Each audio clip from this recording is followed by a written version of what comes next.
Nesta apresentação abordaremos os três autores: Cristiano Ottoni, André Rebouças e Paulo de Frontin.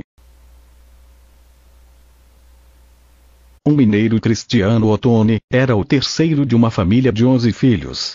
Aos 17 anos, mudou-se para o Rio de Janeiro para cursar a Academia da Marinha, onde um tio era oficial da secretaria.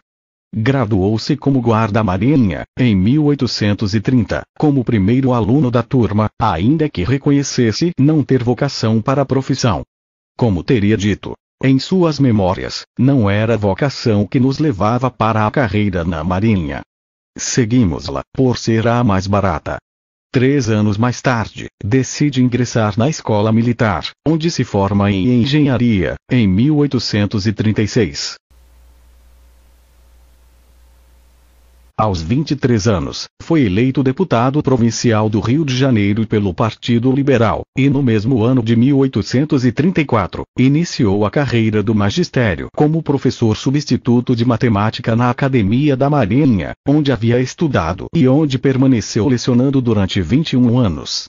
Publicou diversos livros didáticos sobre assuntos como aritmética, álgebra, geometria e trigonometria, adotados no ensino do Império, além da obra Teoria das Máquinas a Vapor, de 1846. Em paralelo com a vida acadêmica, Ottoni foi oficial de gabinete do ministro da Marinha, e em 1848, foi eleito deputado-geral por Minas Gerais. Considerando o enorme impacto que a nova estrada de ferro poderia trazer para a modernização do país e para a economia, Ottoni montou uma equipe com engenheiros especializados, e se dedicou ao esforço de administrar o empreendimento. Em seu livro O Futuro das Estradas de Ferro no Brasil, publica em 1859, o qual reflete sobre este desafio. A transposição da Serra do Mar representava um problema de engenharia, para o qual muitos duvidavam haver solução, haja vista a falta de mão de obra especializada no Brasil. Ainda que tenha retornado à carreira política, a qual se dedicou até falecer aos 85 anos, Cristiano Ottoni é reconhecido como o pai das estradas de ferro do Brasil. Um dos mais renomados engenheiros mecânicos brasileiros. Ottoni foi capaz de se aprofundar no assunto que tanto mobilizava as discussões desenvolvimentistas da época. Ele conseguiu aliar as perspectivas técnicas e estratégicas, viabilizando, mais do que um sistema de transportes, as bases para se desenvolver uma política de longo prazo para a integração do país. A estrutura que criou em apenas 10 anos de sua administração foi fundamental para o futuro do transporte ferroviário do Brasil.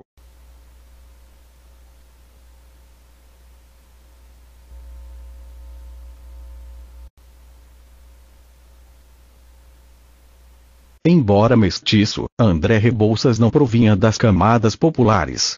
Seu pai, Antônio Pereira Rebouças, teve grande influência tanto afetiva quanto intelectual sobre o filho, ainda que este viesse a escolher a engenharia em vez de segui-lo em carreira jurídica.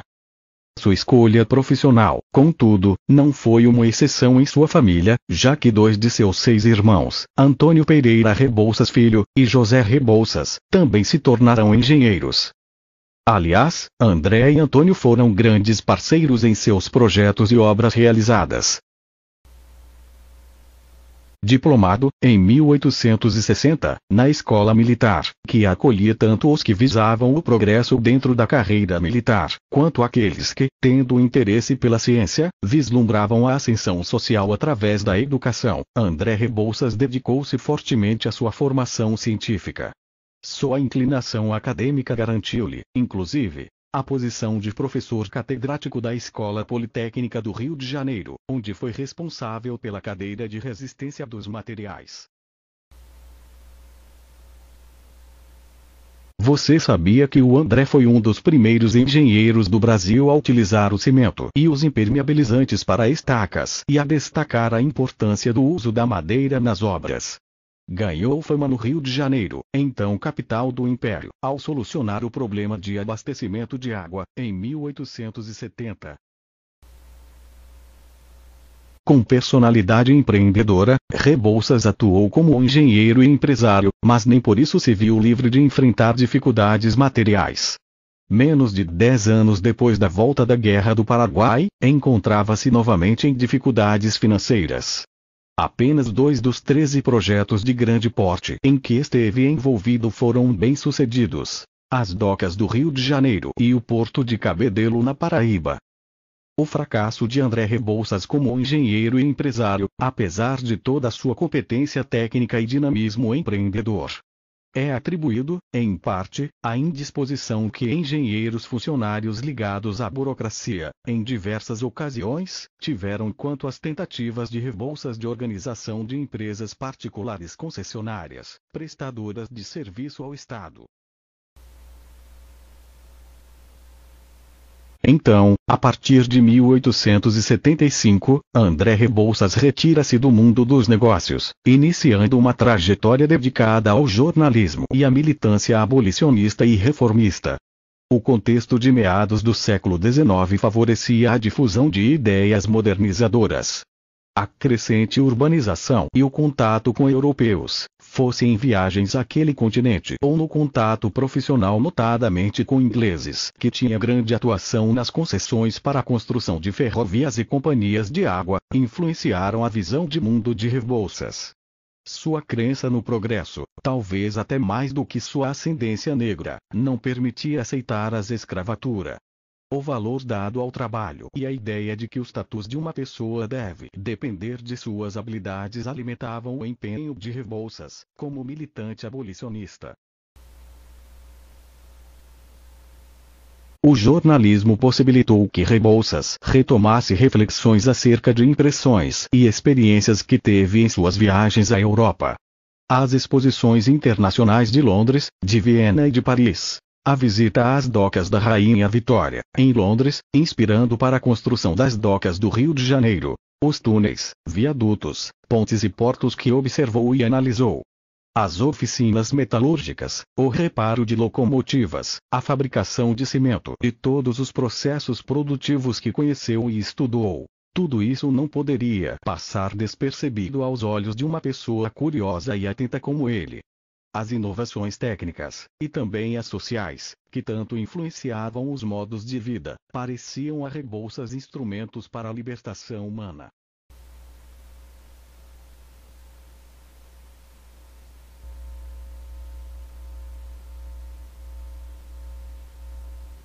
O engenheiro André Gustavo Paulo de Frontin, nasceu em Petrópolis, Rio de Janeiro, no ano de 1860. Descendente de uma nobre família francesa, foi também agraciado com o título de Conde de Frontin, em 1909, pelo Papa São Pio X. Tendo atuado como professor e político, inclusive senador e prefeito do Rio de Janeiro, Paulo de Frontin é considerado patrono da engenharia brasileira. Em 1879, Frontin, com seus 19 anos, diplomou-se nos cursos de Engenharia Civil e Geográfica. Naquele mesmo ano, bacharelou-se em Ciências Físicas e Matemática, e no ano seguinte, também em Engenharia de Minas. Em seguida, tornou-se professor no Colégio Pedro II, e mais tarde, ingressou no corpo docente da Escola Politécnica do Rio de Janeiro. Engenheiro-chefe do escritório das obras do novo abastecimento da água da cidade do Rio de Janeiro, e mais tarde, nomeado para a Inspetória de Águas do Rio de Janeiro em 1889, propôs uma operação para aumentar em mais de 15 milhões de litros o potencial de abastecimento de água do Rio de Janeiro, em apenas uma semana. Ao lado do engenheiro Raimundo Teixeira Belfort Roxo, Frontin conseguiu cumprir a tarefa. Tal operação ficou conhecida como Água em 6 dias, completando o abastecimento de água da cidade, que sofria os efeitos perversos de uma forte seca.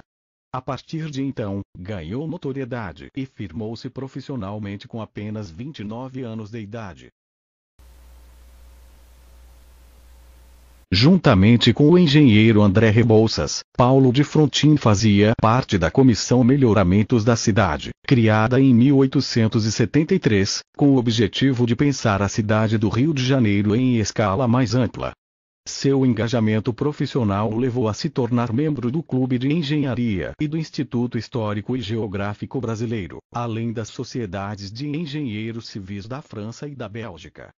Com apenas 10 anos de formado, aos 30 anos de idade, Paulo fundou a empresa Industrial Melhoramentos do Brasil, cujos projetos realizados incluíram a construção de uma estrada de ferro para permitir a execução das obras das barragens do que viria a ser uma importante parte do sistema de abastecimento de água da cidade. Tal experiência o levou a dirigir, entre 1906 e 1910, a Estrada de Ferro Central do Brasil. Em 1917, elegeu-se senador pelo Distrito Federal, mas em 1919 renunciou ao mandato para assumir a prefeitura da cidade do Rio de Janeiro, então capital federal do Brasil e governada pelo presidente Delfim Moreira. Durante seu mandato, realizou obras importantes que transformaram a zona sul da cidade, alargou a Avenida Atlântica, em Copacabana, e construiu as avenidas Delfim Moreira e Niemeyer. Frontin é um exemplo de engenheiro completo, academicamente dedicado, tecnicamente competente, empreendedor e envolvido com os problemas da sociedade.